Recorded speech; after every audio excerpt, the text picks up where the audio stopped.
کچھ لوگوں کو باتیں کڑوی لگتی ہیں لیکن یہی صحیح ہے عزیزو، یہی صحیح ہے۔ آج اگر تم ان حقوق کی پامالی کرو گے تو قبر بھی ہے اور آخرت بھی ہے۔ میں ان کی بات نہیں کرتا جن کا آخرت کا تصور ہی نہیں۔ آپ کو آخرت میں اللہ کی بارگاہ میں کھڑا ہونا ہے، حساب دینا ہے، اس لیے اپنے معاملات کو صحیح رکھو۔ ایک لقمہ بھی بلکہ ایک جنازہ میرے آقا کی بارگاہ میں ایسا آیا تھا، صحابہ کھڑے ہیں، صفے لگائے ہوئے ہیں، حضور نے پوچھا اس مرے ہوئے آدمی پر کسی کا کوئی قرضہ باقی ہے؟ جماعت میں سے ایک نے کہا یا رسول اللہ 2 درہم کا قرضہ باقی ہے۔ حضور پیچھے آ جاتے ہیں اور کہتے ہیں صلو علی صاحبکم ولا اصلی علیہ، تم چاہو تو اپنے اس ساتھی کی جنازے کی نماز پڑھ لو، میں نہیں پڑھنے والا۔ اللہ کے نبی نے فرمایا میں اس کی جنازے کی نماز نہیں پڑھوں گا۔ 2 درہم کا قرضہ باقی تھا بس۔ ہم تو اس کو بس کہتے ہیں نا تھوڑا سا۔ اللہ کے نبی نے فرمایا میں اس کی نماز جنازہ نہیں پڑھوں گا۔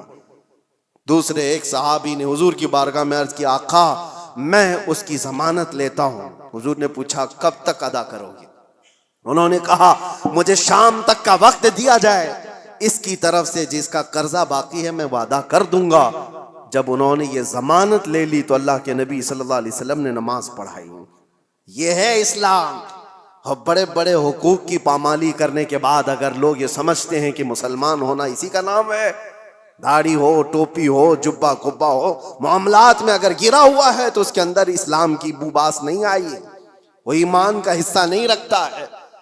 اور اخیر میں یہ عرض کروں گا، ساتھ ہی یہ تو مسلمانوں کے معاملات تھے، آپ کو میں بتاؤں انسانیت کے لیے، حقوق کے لیے سب سے پہلے ابھی آج کی اس دنیا میں جو ایک لائے عمل تیار کیا گیا اور ایک دستور آیا آسٹریا کے ویانا شہر میں 1993 میں پہلی یہ کانفرنس کے اندر اقوام متحدہ جس کو UN کہا جاتا ہے، جو یونائٹڈ نیشن، تقریباً 170 کنٹریز مل کر کے یہ حقوق بنائی کہ انسانوں پر کیا کیا حقوق ہو سکتے ہیں، کوئی ایک دوسرے کے حق تلفی نہ کرے، جنگوں کے حقوق، یہ ساری چیزیں کب بنی ہیں؟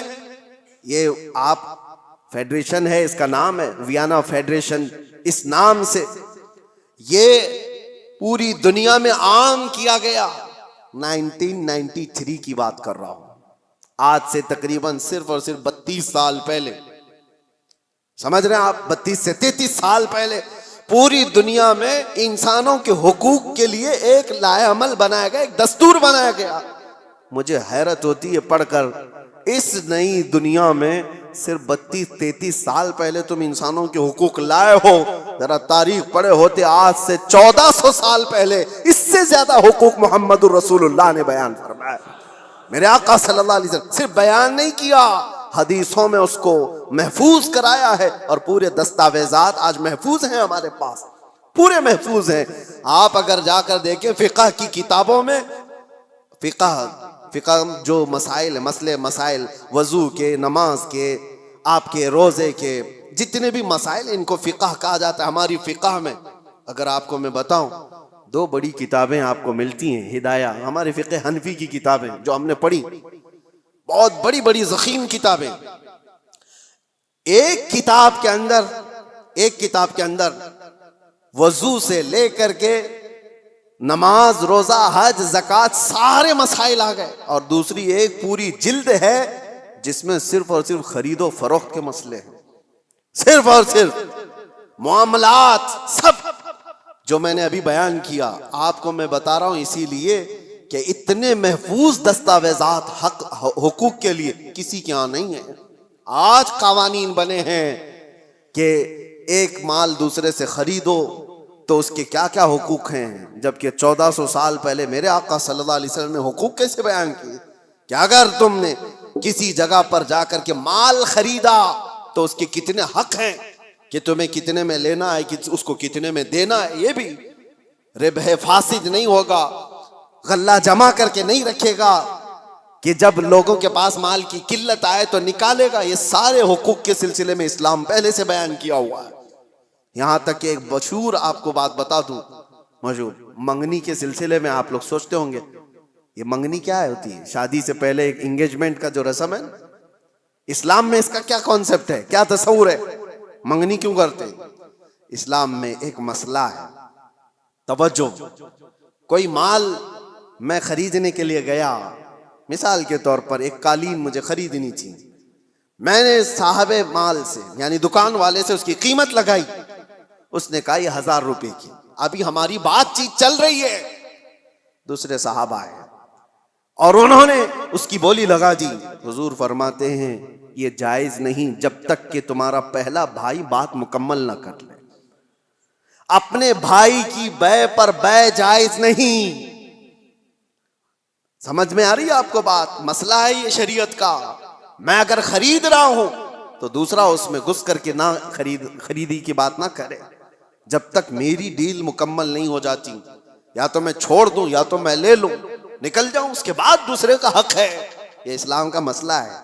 یہی کانسیپٹ ہے منگنی کا۔ منگنی کیوں کی جاتی ہے؟ کسی لڑکی کو آپ نے دیکھا، پیغام نکاح بھیج دیا اور لڑکی نے قبول کر لیا، شادی ابھی نہیں ہوئی، اور یہ اعلان کیا جا رہا ہے، اللہ کے نبی صلی اللہ علیہ وسلم نے فرمایا تمہارے بھائی نے کسی لڑکی کو نکاح کا پیغام بھیج دیا ہے تو اپنے بھائی کے پیغام پر پھر کوئی دوسرا آدمی پیغام بھیج نہیں سکتا، حرام ہے اس کے لیے۔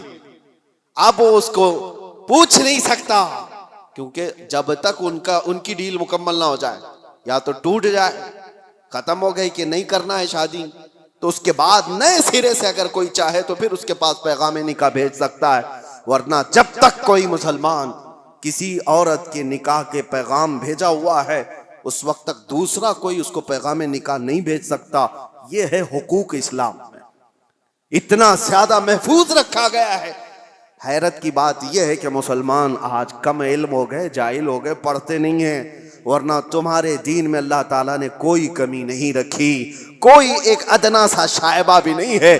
یہ وہ دین ہے جس کی شروعات ہوتی ہے الف لام میم ذالک الکتاب لا ریب فیہ، یہ وہ عظمت والی کتاب ہے جس میں شک کی گنجائش ہی نہیں۔ آؤ میرے عزیزو، مصطفیٰ کریم صلی اللہ تعالیٰ علیہ وسلم کے قدموں میں اس دین سے بہتر دستور تمہیں کائنات میں کہیں نہیں ملے گا، اس سے بہتر زندگی تمہیں کہیں نہیں ملے گی۔